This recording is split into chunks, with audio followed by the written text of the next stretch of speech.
Hello, welcome to Brockwell Lane again. This is part 2 of my Heljan Tango, and this one I'm going to weather it. I've also done a few little detailing jobs in the previous video, which is part 1, which you haven't watched, watch that. I also did a little bit of a review on the locomotive, but this one I'm going to focus on the weathering, and for this I like to use the enamel paints rather than the water-based. I find them flow a little bit better. And I can thin it down with white spirit, and it tends to run into all the nooks and crannies, which I like. Which I seem to have a problem with the water-based acrylics that don't seem to act quite the same, at least for me anyway. So what I'm using here is the mainly Humbrol. We've got the satin black again. We've got the satin white, and we've got 113, which is a matte sort of tan, rusty colour, brown. And my favourite colour, which is from Precision Phoenix, which is the frame dirt, which is one I use on certainly the diesels, or the frame, of course, the coaches, and it's pretty much a standard go-to colour for me. It's a little bit more difficult to find in shops than the Humbrol, but basically the enamels, they will mix together. I've tried it before, but these are oil-based enamels, and if it's in a metal tinlet like this, it's usually oil-based enamel. If it's in a plastic tin, it tends to be the water-based acrylic ones, and of course they won't mix together. So what I'm looking for is I've got a top of a jam jar. Then there's mixing palette, and I'm going to go for a dark grey with some brown in it. So I'm going to mix that up now, and then we'll get applying it with a brush. Of course you could use an airbrush if you'd prefer, but I quite like brushing my locomotives. So here goes. So I've mixed those together, and I've got sort of a dark grey brown colour now, so I'm going to start putting that on the model now.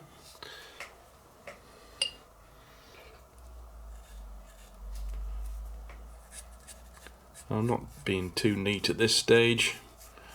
It's fairly thin down, and it's running all over the boiler there. Now, I'm not going to worry too much about it obliterating certain decals, because I can go over the top with white spirit or a thin down solution, and just thin it on top so you can see through. I'm going to be a little bit careful around the windows though, with the glazing on the cab.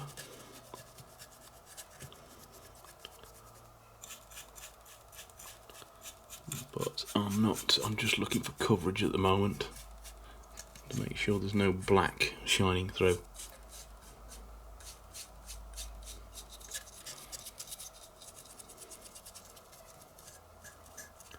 Of course I'm going to put different colours on top of this later, so I'm just looking for a good base colour at the moment. You could of course do this with a airbrush if you prefer. Of course you've got to be careful not to get any paint on the wheel treads, although if you do, you can always clean it up later. When it comes to the numbers, I'd just go over the top of them as just as thick, and then if it's covered it up too much, a little bit of white spirit on your brush, you can clean it off like that. Give the effect that the number's been cleaned, but I'm going to give it a little bit heavy covering over there. I don't want it to look too much like it's been cleaned. So cover that up a little bit. I'm fairly happy with that. I know it doesn't look particularly good at the moment, but it should do when it's dried off and we start adding other colours to it. It is a good idea to work up and down in vertical strokes rather than side to side, because that's the way that muck and dirt will run down the body side. So that's quite important to do. But otherwise I'm not being too careful here. I have gone over the top of the emblem on the tender, but it is just shining through quite nicely there. You can just about see it, and I'm quite happy with that. I know it's a bit of a shame to cover up that nice emblem I put on earlier, but it all adds to the final effect.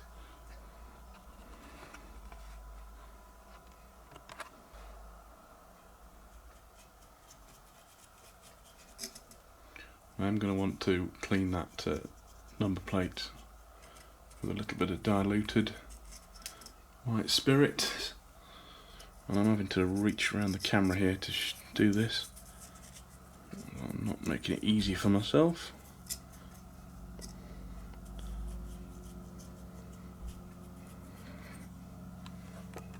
I'm just giving a bit of a thin wash over the top of that buffer beam as well. I'm just going to try and take a little bit off the number plate there, so you can still read the number plate, and probably the shed plate there. And you can always take a little bit off the buffer beam. And a bit more red show through. A little bit more on the side of the buffer shanks, I think. Yeah, that's not too bad. I'm just changing the colour slightly by adding a little bit of the Humbrol tan rust colour over the chassis, because I think this is where some of the browner tones will appear, a bit more rusty, particularly on the frame there between the wheels, probably around the cylinders as well. So a little bit more brown rather than the grey, and you put that in other places as well, like on that reversing bar.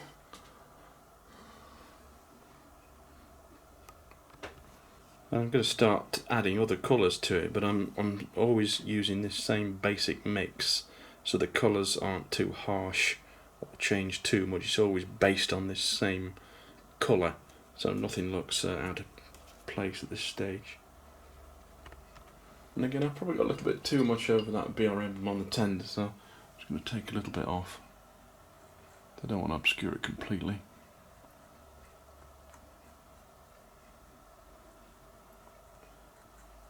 I'll probably do.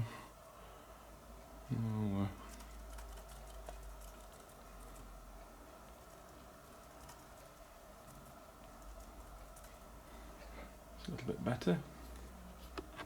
So I've got a good coverage over that now. There will be bits I've missed, but I'm not going to worry too much about that. I'm just going to let that dry now to a good matte finish. You can see a lot of that side's already dried, but you can just see where it's catching the light, places where it's still yet to harden off. So I'll let that dry fully, and then I'll look for bits I've missed and I'll fill them in, and then we'll get to putting some different tones on top, but not a lot. You could get away with leaving it like that, to be honest. It's going to need a coat of matte varnish just to settle everything down, which will help as well, which I might just put on top of this finish when it's dried off, just to give it a little extra toughness. And it also blends in bits you've missed underneath as well. It gives a good finish to it, and that will be out of an aerosol, but we'll get to that a little later. Well, I've now matte varnished the whole thing, given it a good couple of coats, let it dry, and now I'm going to put some weathering powder on the roof. This is the Humbrol weathering powder, and it's the black version, which I think they call Smoke.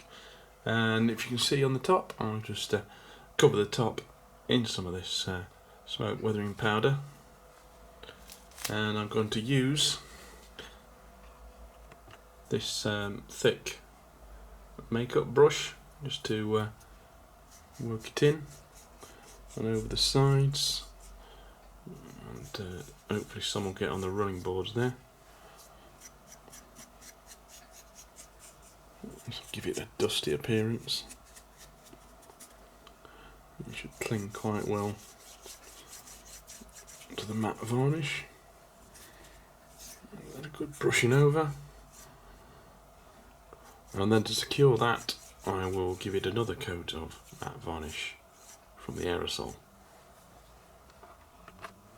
And now what I'm doing is I'm taking the Humbrol paint, which is the 114 brown, rusty colour, and really picking out some of these areas around here where the brake hangers are, and certain points around, like that area there just at the corner of the boiler end, round the cylinder fronts as well, and also around the bogie, some of the suspension points on the tender as well, and then I'll just really pick out some of the really grubby rusty spots on this locomotive. And around the front in certain places as well. One place was just below the smoke box door there, where you get all the ash coming out, and that would collect there. You sometimes get some white marks as well there, just round the door. A bit on the buffer head wouldn't hurt either, where maybe they forgot to put some grease. So a little bit there on the middle. That looks quite effective. Yeah, any way you want really. You just need to look at photographs. Do a bit on the dart, on those brackets maybe. Top of these frames, where maybe it might get scratched. So you can smudge it with your finger if you get too much on there. Yeah, that's looking okay. Around the top of the tender there, where the water filler is, you're going to get these rusty marks. You can get quite a lot there. Thin that down a little bit with some white spirit, and let it just run into the areas naturally where the water would.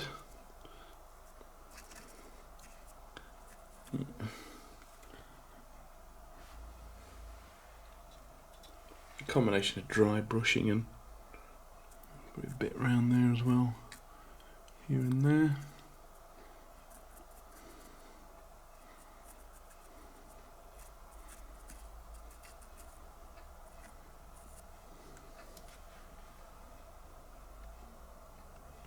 So now what I'm adding is the scaling effect, the white marks you get down the side of steam engines, or you used to. And to do this, the easiest way I've found is to use a white gel pen. I mean, you can get these at places like WH Smith, and all you do, well, self-explanatory, doesn't always want to come out, but that's not a bad thing. But when it's got this matte finish, it wants to go on better than if it was a glossy. Yeah, sometimes I have trouble with this on a shiny surface, but this is, because I've used the matte varnish on it, it's coming out quite well.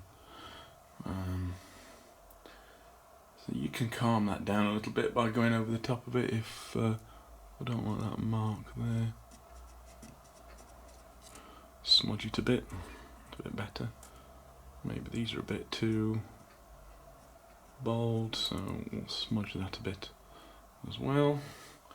And you can go to town on these things. I mean, you put as much as you want on really, but look at photographs and see where these things come from. Yeah, the chimneys can spit out stuff as well, which left funny white marks.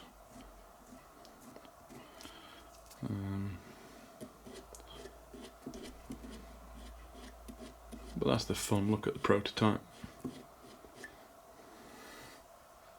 So we're nearly finished. And there she is finished. So that completes my two-part video on the Heljan Tango. It's now stood on my engine shed at Ullapool. Not that this loco will be used, particularly on this layout, as it's not really suitable. But I will certainly take this to the club layout and run it on some mineral wagons and enjoy it there.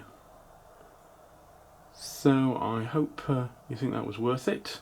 I've changed my opinion on this locomotive. I now like it. I think it looks really quite effective. It's really brought out some of the details, and I would buy another one, to be honest. Despite those initial problems,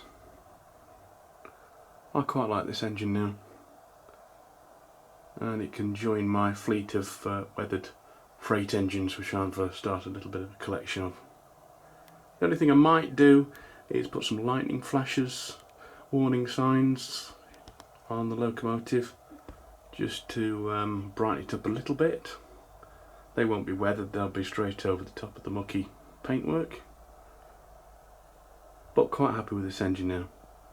So thank you very much for watching. I'll see you next time on Brockwell Lane. Bye bye.